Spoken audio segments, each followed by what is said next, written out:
Thanks a lot. You guys are making this absolutely painless. While the guys are retuning up, I thought maybe we could talk about a couple things. Has anybody got any thoughts or questions or comments? Are all your songs about real people or people that you've known? All my songs are emotionally true, if not literally true. I believe that what I owe to my songs is that I understand the subject I'm talking about, but not that it literally happened to me. Now, I've never gone on top of a tower and shot 37 people, but I think I understand.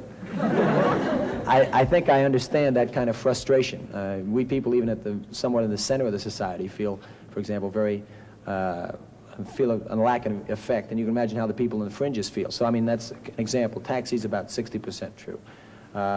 And so I use realities I know about to set me going, and then I try to make the song true to itself. A good song is like a well-brought-up child. It has its own personality. It's got reflections of the parent, but hopefully it's got enough personality and of its own that it can survive in the world on its own. So I don't try to, once I write a song, I don't try to impinge my own realities to it. Hopefully it can be bigger than me and let other people in. So I try to have it have its own shape. Do you smile when you're sleeping? There's an implication to that question. You seem so extremely happy with what you're doing. I mean, all the time. Well, I think that the ideal thing a man finds is a career where the work is not always a pleasure, but he enjoys. There's a line in Greyhound, it's got to be the going, not the getting there that's good.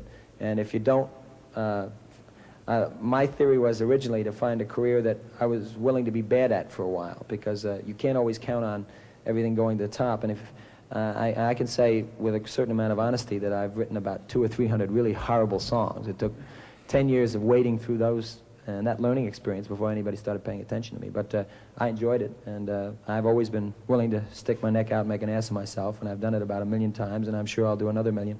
But the thing that you learn in life, strangely enough, is that if you're not willing to take all those little risks of making a fool of yourself as you go along, you're taking the biggest risk of all, and that is at age 70 or 60 or whatever, that you haven't tried all the things that you want to try.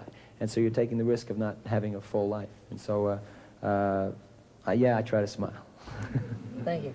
When you're composing a song, do you feel as emotional as you do when you perform them?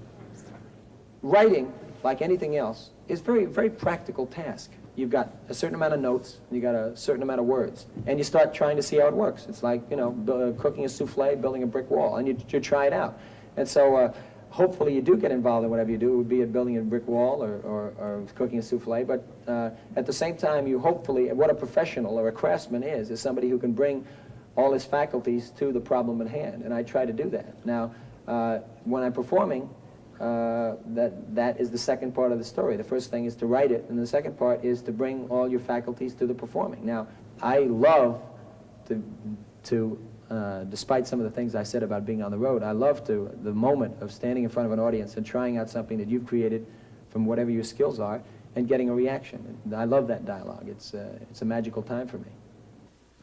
You know, some of this talk has got me itching to play a particular song that sort of applies to what we're talking about. And would you like to hear a little more music?